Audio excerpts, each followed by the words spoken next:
आज के लेक्चर में हम लोग शुरू करने वाले हैं नया चैप्टर जो कि है NLM, also known as Newton's law of motion, या फिर LOM भी कहते हैं हम इसको, या NLM भी कहते हैं, लॉज ऑफ मोशन, या फिर simply Newton laws of motion, क्योंकि हम यहाँ पे न्यूटोनियन फिज़िक्स के बारे में ज़्यादा पढ़ने वाले हैं इस चैप्टर में, सारे लॉज वगैरह। इसमें बेसिक थ्योरी हमें पढ़नी है जिसमें आती है, ये बहुत इम्पोर्टेंट चैप्टर है क्योंकि यही चैप्टर हमारे फिज़िक्स का बेसिस बना सकता है।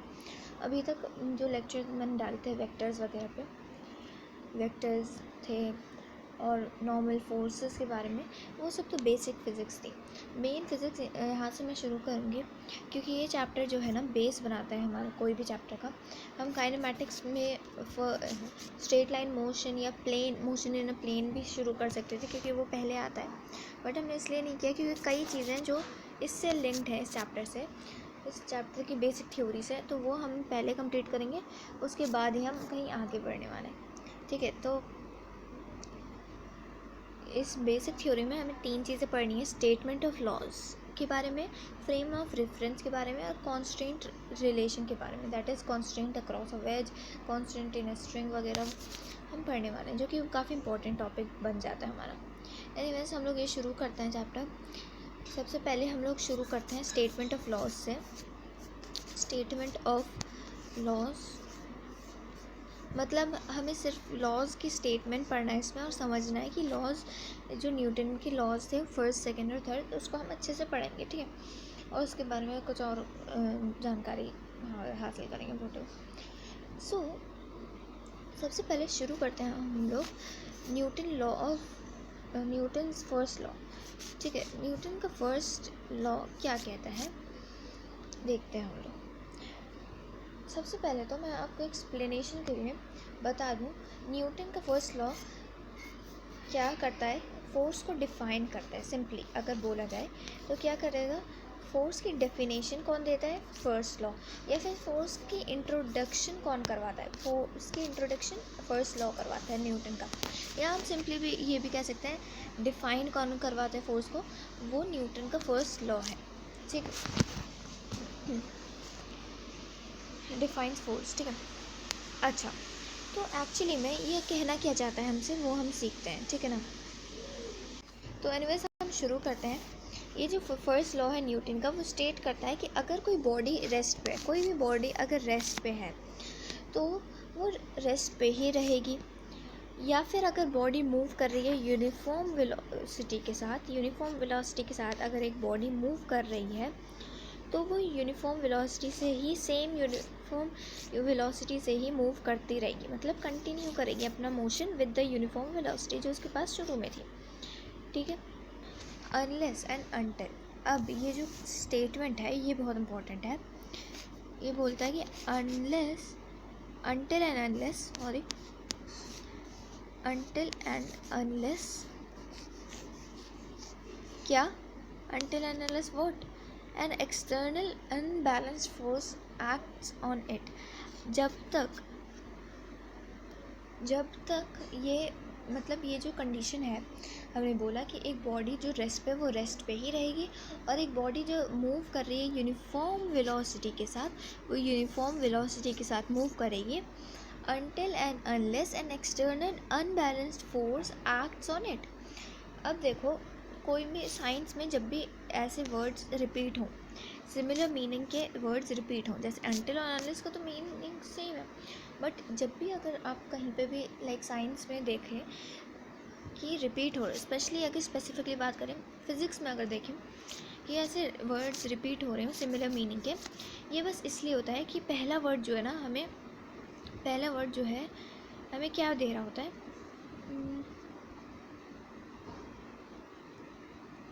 हाँ, पहला वर्ड तो हमें कंडीशन बता रहा होता है कि कब, अनलेस अनटिल क्या, ठीक है, कंडीशन बता रहा होता है।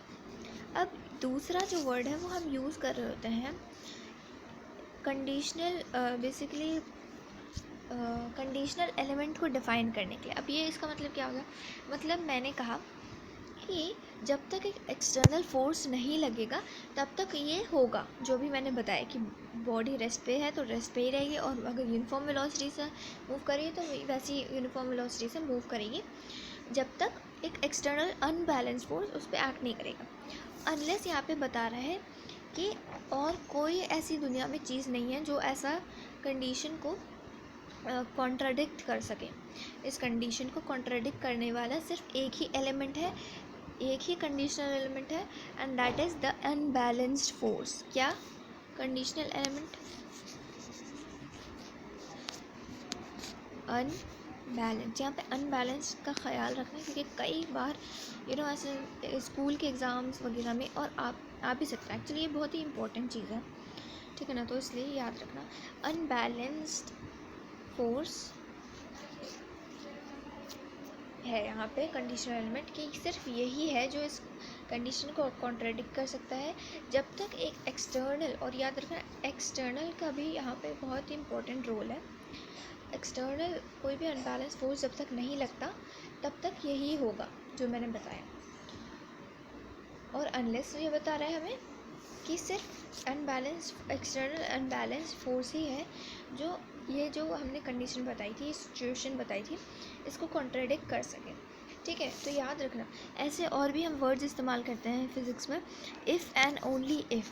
दोनों की मीनिंग तो सेम है, बट हम लोग इसको दो बार इसलिए यूज़ करते हैं यही बताने के लिए कि पहला तो हमने बताया कि कॉन्ट्रडिक्शन क्या होगा। कॉन्ट्रडिक्शनल का एक लौता ओनली कंडीशनल एलिमेंट जो होता है वो हमें ये सेकंड वर्ड बता रहा होता है।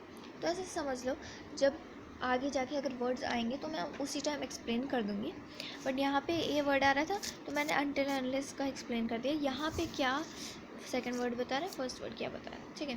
तो कंफ्यूज नहीं होना है ज़्यादा। खैर हम आगे बढ़ते हैं। अच्छा, तो न्यूटन फर्स्ट लॉ जो है ना, एक इन्फॉर्मेटिव लॉ ही है।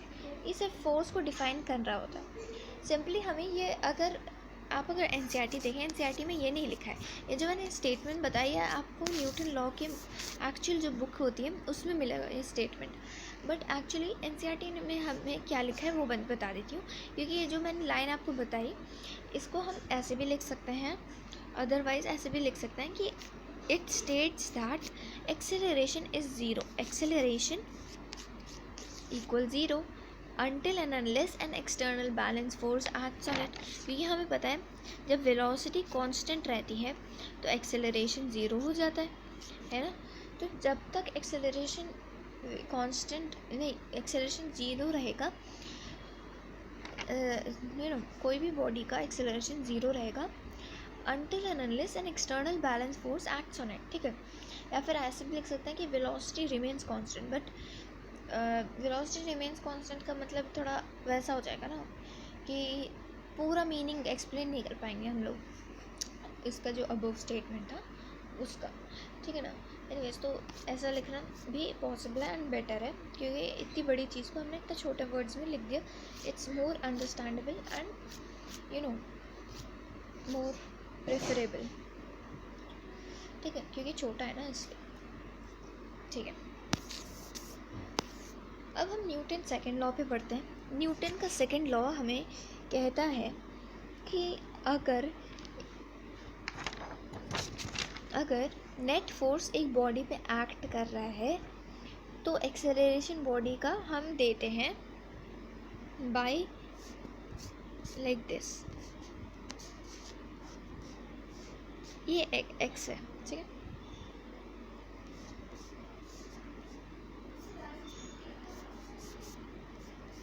अभी तक आपको याद होगा हम डायरेक्ट, ये फॉर्मूला तो सिमिलर लग रहा है, हम डायरेक्ट ऐसे लिखते थे 9-10 तक, बट अब ऐसे नहीं लिखना अब ऐसे नहीं लिखना है, अब हमें ऐसे लिखना है, क्योंकि इसमें जो है ना ये हर एक चीज़ हमें एक इम्पॉर्टेंट चीज़ बता रही है, हर एक चीज़ हमें एक इम्पॉर्टेंट इन्फॉर्मेशन दे रही है, क्या हमें कंसिडर करना है क्या नहीं।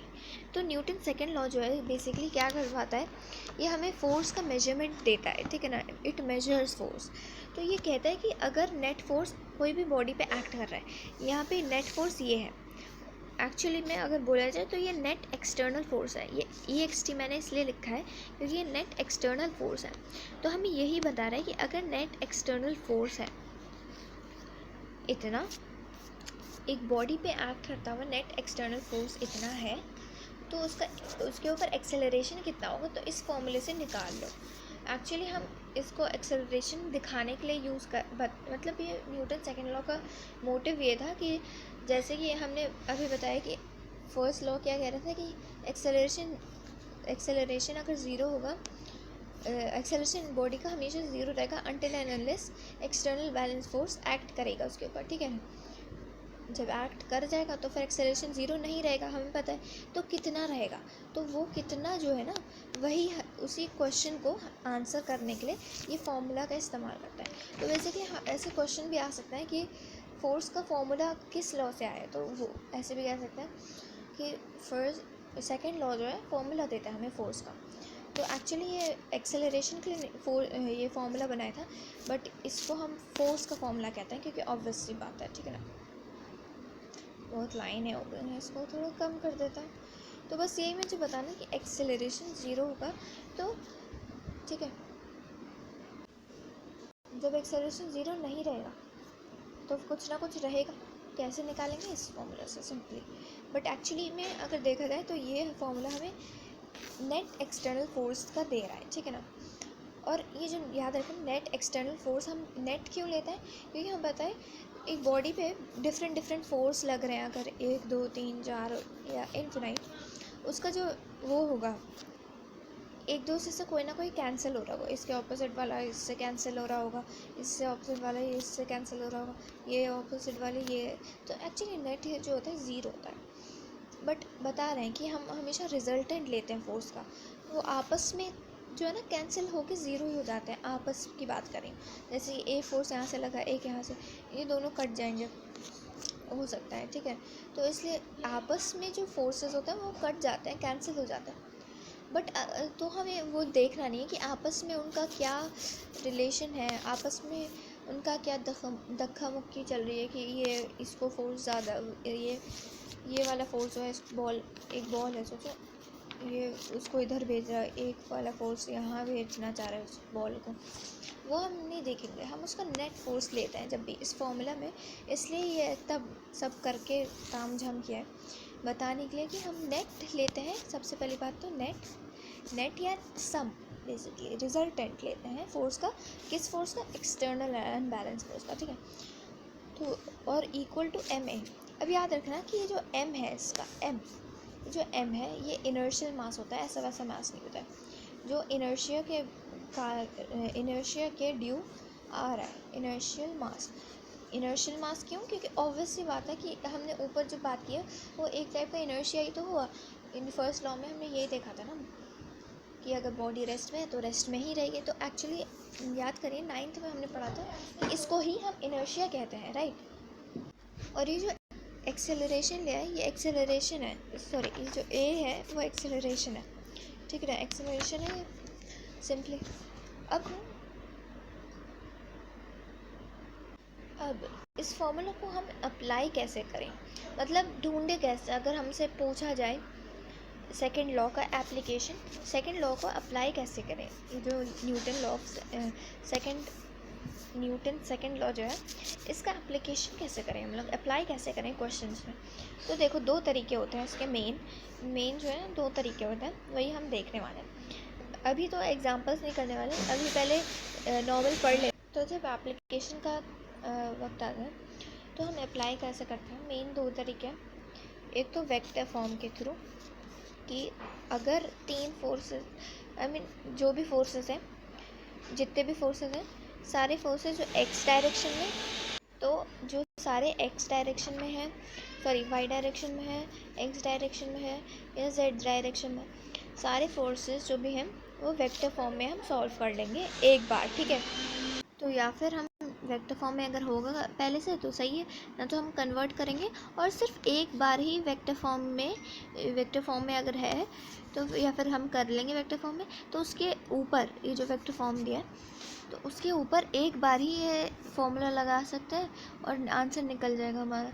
या फिर और दूसरा तरीका है सेपरेटली 3 बार हम लगाएं, ठीक है। सेपरेटली हम विदाउट वेक्टर फॉर्म में लगाएं, एक्स डायरेक्शन में, वाई डायरेक्शन में और जेड डायरेक्शन में, तीनों डायरेक्शन में। अब हमें खुद से करना पड़ेगा तीनों बार, 3 बार लगा के। बट याद रखना with proper sign. Proper sign मतलब अगर सोचो नेगेटिव एक्स एक्सिस में तो नेगेटिव का लेना पड़ेगा ना हमें साइन, तो नेगेटिव लेना पड़ेगा। नेगेटिव वाई में तो नेगेटिव वाई का, तो नेगेटिव जेड में तो नेगेटिव साइन लेना पड़ेगा। तो प्रॉपर साइन के साथ 3 बार हमें फॉर्मूला लगाना है अगर वेक्टर फॉर्म में नहीं ले रहे हैं हम लोग, ठीक है। तो ये 2 तरीके हैं मेनली। एनीवेज तो हम आगे बढ़ते हैं किस पे, न्यूटन थर्ड लॉ पे। न्यूटन थर्ड लॉ आप लोगों को शायद याद ही होगा, every reaction has an equal and opposite reaction. तो ये नॉर्मल है, बट एक्चुअली हम ये 9th तक या 10th तक ही पढ़ते थे। एक्चुअल अब डेफिनेशन ये है कि जो एक्चुअली प्रिसाइज है, मोर प्रिसाइज हमें याद रखना है। और याद रखना कि ये जो लॉ है, ये लॉ हमें नेचर ऑफ फोर्स बताता है। क्या बताता है? Nature of force. Nature of force कौन बताता है? न्यूटन थर्ड लॉ, ठीक है। न्यूटन थर्ड लॉ हम बताते हैं। तो एनीवेज न्यूटन थर्ड लॉ ये कहता है कि अगर एक बॉडी ए है, ए बॉडी फोर्स लगा रही है ऑन बी बॉडी, तो क्या होगा, ये बी बॉडी भी जो है एक इक्वल और अपोजिट फोर्स लगेगी। अपोजिट देख ही सकते हो, ये अगर पॉजिटिव में है तो ये नेगेटिव में होगी, ठीक है ना। अगर हमने ये एज्यूम किया ये पॉजिटिव है तो ये वाली नेगेटिव होगी हमेशा, क्योंकि ऑपोजिट है। और याद रखना ये जो है इक्वल होंगे, that is equal and magnitude होंगे, इक्वल होंगे। ये अगर एफ़ है तो ये भी एफ़ के बराबर, आई मीन अगर ये एफ़ है तो ये भी एफ़ के बराबर, ठीक है। और हो सकता है वो आप पर डिपेंड करता है आप एक्शन कौन सा ले रहे हो, रिएक्शन कौन सा ले रहे हैं। आप ये भी कर सकते हैं कि बी फोर्स लगा रहा है ए पर, तो ए भी इतना ही इक्वल एंड अपोजिट फोर्स देगा बी को, ठीक है ना। बेस्ट एग्जांपल है यहाँ पे किसी को स्लैप करने का।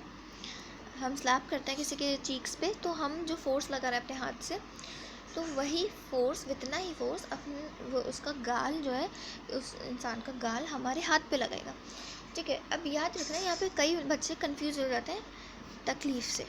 अब ये क्या है, जैसे मैंने आपको बताया किसी को स्लैप करना, जो फोर्स मैं अपने हाथ से एक किसी के फेस पे मार रही हूँ, उतना ही फोर्स वो उसका इसका बेसिकली फेस मेरे हाथ पे लगाएगा फोर्स। बट इससे ये नहीं पता चलता तकलीफ़ किसको ज़्यादा होगी या कम होगी, ये लॉ कभी हमें ये नहीं बताता है। हमें बस ये फोर्स के बारे में बताता है कि कितना फोर्स और इसको मिल रहा है और कितना इसको इक्वल मिलता है, बेसिकली ये बता रहा है, ठीक है ना। तो तकलीफ़ तो उस पर डिपेंड करेगी ना, कि जैसे फेस तो सॉफ्ट है और हमारा हार्ड है, तो हमारे हाथ को कम चोट लगती है, फेस को ज़्यादा, ऐसी, ठीक है ना। एनीवेज हमें ये देखना था, ये हटा दो, हमें ये देखना था। और हाँ, इसकी कंडीशंस होती हैं, ये जो थर्ड लॉ है इसमें कंडीशंस होती हैं, जैसे कि ये जो बोथ फोर्सेस हैं जो है एक्शन और रिएक्शन, दोनों इक्वल एंड अपोजिट होना चाहिए। और याद क्या रखना है, ऑब्वियस है कि ये दोनों अलग अलग बॉडीज़ पे लग रही हैं। एक्शन बी पे लग रहा है तो रिएक्शन दूसरी बॉडी पे लगेगा, सेम बॉडी पे वर्क नहीं करता एक्शन और रिएक्शन, याद रखना, ठीक है। अब यही जो है, ये जो मैंने बताया कि सेम बॉडी पे नहीं है, दैट इज़ डिफरेंट बॉडी पे, यही इसकी वजह है कि ये दोनों कैंसिल नहीं होता है, क्योंकि ऑब्वियस सी बात है ये इक्वल है और अपोजिट भी हैं, तो कैंसिल नहीं हो जाएंगे। नहीं, क्यों कैंसिल नहीं होंगे? क्योंकि दोनों अलग अलग बॉडीज़ पे लग रहा है, ये ए पे लग रहा है तो ये बी पे लग रहा है, ऐसे, ठीक है ना। सॉरी, ये ए पे लग रहा है, सॉरी बी पे लग रहा है, और ये वाला फोर्स जो है ए पे लग रहा है, तो अलग अलग बॉडीज़ पे लग रहा है अलग अलग फोर्स, ठीक है। तो इसका रीज़न है, तो पहली कंडीशन तो ये इक्वल अपोजिट होता है, और दूसरी तो ये है कि दोनों सेम नेचर के होते हैं। नेचर से मतलब है मेरा सेम नेचर का मतलब है कि दोनों का नेचर सेम होगा। अगर ये जो ए ने फोर्स लगाया है बी पे, अगर वो एक नॉर्मल फोर्स है तो जो बी ए पे लगाएगा वो भी नॉर्मल होगा। और अगर ये इलेक्ट्रोमैग्नेटिक फोर्स है ए जो लगा रहा है बी पे, तो बी जो ए पे लगाएगा वो भी इलेक्ट्रोमैग्नेटिक होगा, ठीक है। और दूसरी जो चीज़ है, तीसरी वो ये है कि दोनों के बीच में ये जो हो रहा है ना, एक्शन और रिएक्शन, इन दोनों के बीच में ये दोनों साइमल्टेनियसली होता है। इन दोनों के बीच में कोई भी टाइम इंटरवल या टाइम गैप नहीं दिखाई जाता। जैसे ही ए बी पे फोर्स लगाएगा, उसी इंस्टेंट पे, उसी मोमेंट पे बी जो है ए पे फोर्स लगाएगा। मतलब साइमल्टेनियसली वर्क हो रहा है। ठीक है, ये जो कंडीशंस है ये इंपॉर्टेंट होती हैं काफ़ी न्यूमेरिकल्स करते वक्त, तो ये कंडीशन दिमाग में रहनी चाहिए कॉन्स्टेंटली। ठीक है, तो अभी हमने ये कैंसिलेशन की बात की थी, तो उस बात से ही मुझे एक छोटी सी इंपॉर्टेंट चीज़ बतानी है, दैट इज़ दो फोर्सेस या फोर्सेस जो है ना कैंसिल कब होता है। ठीक है ना, इवन तो आप समझ गए होंगे मैंने जब इशारा किया था उस वक्त कि ये दोनों सेम और डिफरेंट बॉडी का, तो वही है रीज़न। जब कैंसिल कब होता है फोर्सेस, जब वो इक्वल हो, अपोजिट हो और दोनों सेम बॉडी पे वर्क कर रहे हो। ये 3 कंडीशंस होना चाहिए एक दो फोर्सेस को कैंसिल होने में। ठीक है ना, तो याद रखना, ये बस एक इम्पॉर्टेंट चीज़ थी कि दिमाग में आपके बैठ जाए, इसलिए मैंने बता दिया। ठीक है, तो अच्छा, एक इम्पॉर्टेंट चीज़ है एंड दैट इज़, ऐसी बात नहीं है action and reaction cut cancel ना हो। देखो जनरल केस में अगर जो हम लेते हैं जनरली, उस केस में हम देखते हैं कि 2 बॉडीज़ ले रहे हैं हम लोग, कि जो ए ने फोर्स लगाया बी पे और जो बी ने ए पे लगाया, तो 2 फोर्सेस ले रहे हैं या दो बॉडी ले रहे हैं या 2 सिस्टम ले रहे हैं। हमेशा ये जनरल केस रहा है हमारा, तो इसलिए हम कहते हैं कि एक्शन रिएक्शन कभी भी कैंसिल नहीं हो सकते। बट एक्चुअली हम बात करें तो एक्शन और रिएक्शन कट हो सकता है, कैंसिल हो सकता है, बट कब, जब हम कंसिडरेशन करें, हमारा कंसिडरेशन ये हो कि सिस्टम जो है कॉम्बिनेशन हो एक बोथ द बॉडीज़ का। सोचो, हमने एक कॉम्बिनेशन ले लिया इसका सी नाम का कॉम्बिनेशन, जो ए और बी बॉडी से बना है, तो ये अलग अलग तो नहीं हुई, एक ही हो गई, हमने एक ही मान लिए इस बॉडी को, तो इसका मतलब ये दोनों एक ही बॉडीज़ हैं, तो ऑब्वियसली कैंसिल हो जाएंगी। तो इस केस में कैंसिल हो सकती हैं। और एक्चुअली हम ये केस क्यों इम्पोर्टेंट है, कंसिडरेशन क्यों ले रहे हैं भाई, क्यों हम जनरल केस से स्टिक नहीं रह सकते, कंसिडरेशन क्यों ले रहे हैं, ये इसलिए रह रहे हैं क्योंकि ये हेल्पफुल रहता है क्वेश्चंस और न्यूमेरिकल्स करने में।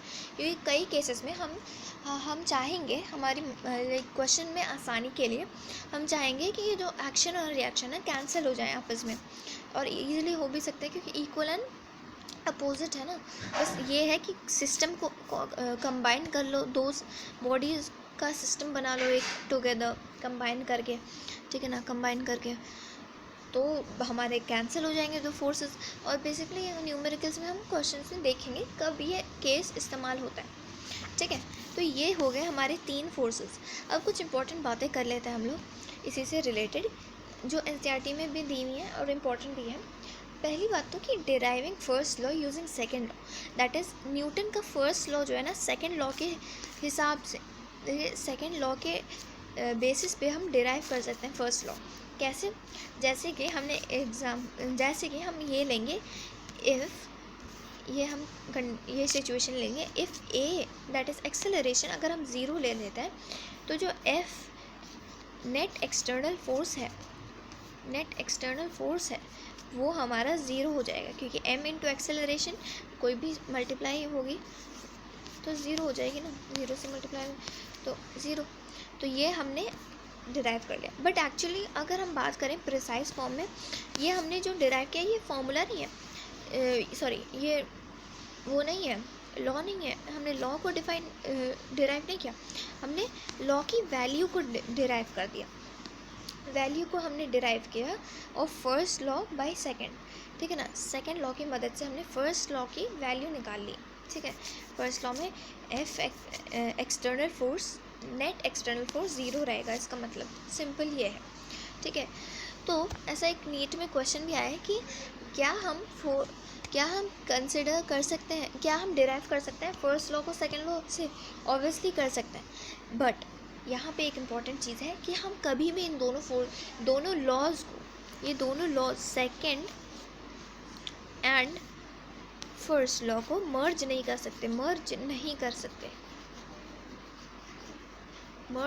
सकते, ठीक है, क्यों नहीं कर सकते? क्योंकि ऑब्वियसली फर्स्ट लॉ का पर्पस अलग है और सेकंड लॉ का पर्पस अलग है। क्या सेकंड लॉ हम फोर्स डिफाइन कर सकता है? खुद ही क्वेश्चन करिए, ऑब्वियसली नहीं कर सकता। फर्स्ट लॉ ही डिफाइन कर सकता है फोर्स, सेकंड लॉ नहीं कर सकता। वैसे ही क्या हम फर्स्ट लॉ के थ्रू मेजर कर सकते हैं फोर्स को? नहीं कर सकते। सेकंड लॉ का पर्पस होता है वो, सेकंड लॉ का पर्पस है तो फिर सेकंड लॉ ही करेगा, फर्स्ट लॉ कर ही नहीं सकता। खुद ही करके देख ले, वो डेफिनेशंस आप क्या ही ढूंढ लेंगे, है ना। तो बस यही था। अच्छा, एक और इम्पॉर्टेंट चीज़ है, दैट इज़ जो न्यूटन का फर्स्ट लॉ है उसको हम क्या कहते हैं? गैलीलियो लॉ ऑफ इनर्शिया भी कहते हैं। क्योंकि मैंने अभी ये मेंशन भी किया था कि ये जो हमने फर्स्ट लॉ में पढ़ा ये इनर्शिया ही नहीं हो गया? हाँ हो गया, ठीक है, इनर्शिया ही होता है। हम लोग जनरली भी उसको इनर्शिया लॉ ऑफ इनर्शिया भी कहते हैं या फिर गैलीलियो लॉ ऑफ इनर्शिया भी कहते हैं बट यू नो जो ऑफिशियल कंडीशन है, जो अप्रोप्रिएट है, वो हमारा यही है कि न्यूटन का फर्स्ट लॉ। क्योंकि गैलीलियो ने कोई भी प्रूफ नहीं था गैलीलियो के पास। गैलीलियो ने ये बोला था, ये सेम चीज़ बोली थी पहले, न्यूटन से भी पहले, बट उसने कुछ भी प्रूफ नहीं किया था गैलीलियो ने। तो बाद में न्यूटन ने आके इस चीज़ का प्रूफ कर दिया। तो बेसिकली न्यूटन का ही ये बन गया लॉ, ठीक है। तो इसलिए हम ऑफिशियली न्यूटन का फर्स्ट लॉ ही कहते हैं उस स्टेटमेंट को कि अगर एक बॉडी रेस्ट पे हो तो रेस्ट पे रहेगी, यूनिफॉर्म वेलोसिटी से जा रही है तो यूनिफॉर्म वेलोसिटी से ही जाती रहेगी, until and unless an external unbalanced force acts on it, ठीक है। तो ये सिंपल से हम 3 लॉज पढ़ चुके हैं। नेक्स्ट लेक्चर में हम और चीज़ें डिटेल देखेंगे। तो एनीवेज ये लेक्चर्स को कंटिन्यू करिएगा, और अच्छे से समझ आएगा। एंड आप आई एम कॉन्फिडेंट कि आप लोग कर लेंगे questions once you learn the theory very well. Okay, so anyways, bye.